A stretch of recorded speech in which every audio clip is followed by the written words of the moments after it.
Hi అండి. నమస్తే. Welcome to Durga Krishna kitchen. Lunch బాక్స్‌లోకైనా లేదా అనుకోకుండా ఎవరైనా గెస్ట్‌లు వచ్చినప్పుడు కొంచెం స్పెషల్‌గా ఏమన్నా చేయాలనుకున్నా కూడా ఇది మంచి ఆప్షన్ అండి. Veg fried rice. ఎలాంటి సాస్‌లు యూజ్ చేయము. టేస్ట్ అయితే సేమ్ వెజ్ ఫ్రైడ్ రైస్ లాగే ఉంటుంది. టేస్ట్ అయితే చాలా చాలా బావుంటుందండి. ఈ వెజ్ ఫ్రైడ్ రైస్‌లోకి నాన్ వెజ్ అయినా, వెజ్ కర్రీ అయినా ఏదన్నా ఎక్సలెంట్‌గా ఉంటుంది. ప్రిపరేషన్ టైం కూడా ఒక పావుగంటలో ఈజీగా ప్రిపేర్ చేసుకోవచ్చండి. వీడియోలోకి వెళ్ళే ముందు మీకు గనక ఈ వీడియో నచ్చినట్లయితే తప్పకుండా వీడియోని లైక్ చేసి, షేర్ చేసి, కామెంట్ చేయండి. మీరు లైక్ చేయడం వల్ల ఈ వీడియో అనేది మరికొంతమందికి రికమెండ్ అయ్యే ఛాన్స్ ఉంటుంది. అలానే ఛానల్‌ని సబ్స్క్రైబ్ చేసుకొని పక్కనే ఉన్న బెల్ ఐకాన్‌ని గనక క్లిక్ చేసినట్లయితే నేను పెట్టే ప్రతి వీడియో యొక్క నోటిఫికేషన్ మీకొస్తుందండి. ఇంకా లేట్ చేయకుండా చాలా ఈజీగా ప్రిపేర్ చేసుకునే ఈ వెజ్ ఫ్రైడ్ రైస్ తయారీ విధానం ఎలాగో చూసేద్దాం. ముందుగా మిక్సీ జార్‌లోకి మీడియం సైజు టొమాటో ఒకటి ఇలా ముక్కల్లా కట్ చేసుకొని వేసుకోవాలి. అలానే 2 వెల్లుల్లి రెమ్మలు, ఒక ఎండుమిర్చి, ఒక పచ్చిమిర్చిని కూడా యాడ్ చేసుకోవాలి. కొంచెం స్పైసీ ఎక్కువ ఉంటే బావుంటుందండి. నేను తీసుకున్న పచ్చిమిర్చి కొంచెం కారం ఎక్కువ. తర్వాత వీటిని మెత్తగా బ్లెండ్ చేసుకొని పక్కన పెట్టుకోవాలి.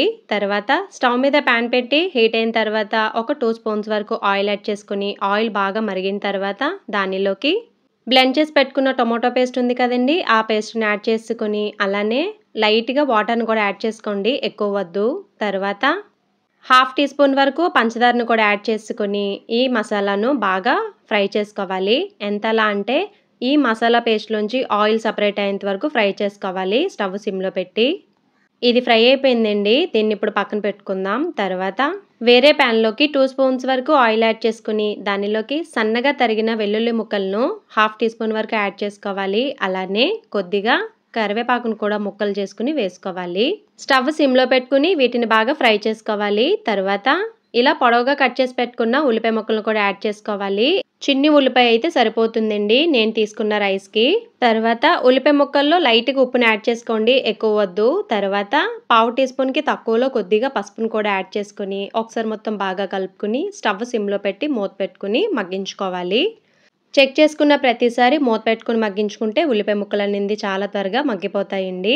ఇలా ఉల్లిపాయ ముక్కలు బాగా దగ్గరికి అయిపోవాలి. తర్వాత దీనిలోకి కట్ చేసి పెట్టుకున్న క్యాబేజ్ ముక్కలు, అలానే క్యారెట్, తర్వాత క్యాప్సికమ్ కూడా యాడ్ చేసుకోవాలి. క్యాబేజ్ అనేది హాఫ్ కప్ వరకు తీసుకోవాలండి. క్యాబేజ్‌లో సగం క్యాప్సికమ్ తీసుకోవాలి. అలానే లైట్‌గా క్యారెట్ ముక్కలను కూడా తీసుకోవాలి. వెజిటబుల్స్ యాడ్ చేసిన తర్వాత స్టవ్ హైలో పెట్టుకుని దగ్గరుండి ఒక 3 నిమిషాలైనా అలా కలుపుకుంటూ ఉండాలండి. వీటిలో ఉప్పు వేయకూడదండి. ఉప్పు వేస్తే మనకి త్వరగా స్మూత్ అయిపోయి తినేటప్పుడు క్రంచీగా ఉండవు. వెజ్ ఫ్రైడ్ రైస్ తినేటప్పుడు మనకి మధ్య మధ్యలో తగులుతూ ఉంటేనే కదా బావుంటుంది. కాబట్టి ఉప్పు ఏమీ వేయకుండా 3 నిమిషాలు అలా ఫ్రై చేసుకోవాలి. 3 నిమిషాల తర్వాతండి ఇది. తర్వాత దీనిలోకి ఫ్రై చేసి పెట్టుకున్న టొమాటో పేస్ట్ ఉంది కదండీ! దాన్ని కూడా యాడ్ చేసుకొని ఇంకొక 2 నిమిషాలు స్టవ్ సిమ్‌లో పెట్టుకొని ఫ్రై చేసుకోవాలి. తర్వాత ఇలా మనకి ఆయిల్ సెపరేట్ అయ్యేంత వరకు ఫ్రై చేసుకున్న తర్వాత దానిలోకి ఉడికించి పెట్టుకున్న రైస్‌ని యాడ్ చేసుకోవాలి. 1.5 కప్పు వరకు. నేను తీసుకున్న రైస్ క్వాంటిటీ ఒకళ్ళకి సరిపోతుందండి. మీరు తీసుకున్న రైస్ అనేది గోరువెచ్చగా ఉన్నా పర్వాలేదు, చల్లారిపోయినా పర్వాలేదు గానీ వేడన్నం మాత్రం అస్సలు వేయకండి. వేడిగా వేసేస్తే ముద్దయిపోతుంది. తినేటప్పుడు అస్సలు బావుండదు. రైస్ యాడ్ చేసిన తర్వాత టేస్ట్‌కి తగ్గట్టుగా ఉప్పుని యాడ్ చేసుకోవాలి. అలానే పావు టీ స్పూన్ వరకు గరం మసాలా పౌడర్, దానితో పాటే పావు టీ స్పూన్ వరకు మిరియాల పౌడర్, అలానే సన్నగా తరిగిన కొత్తిమీరని కూడా యాడ్ చేసుకొని ఒకసారి మొత్తం రైస్‌ని బాగా కలుపుకొని మూత పెట్టుకుని ఒక 2 నిమిషాలు మగ్గించుకోవాలి. ఇది 2 నిమిషాల తర్వాతండి.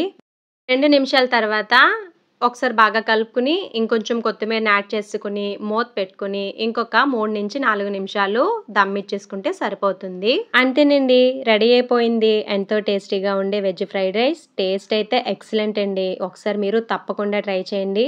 ఎలాంటి సాస్‌లు లేకుండా చాలా ఈజీగా ప్రిపేర్ చేసుకోవచ్చు కదా! మరి మీకు నచ్చిందా ఈ వెజ్ ఫ్రైడ్ రైస్?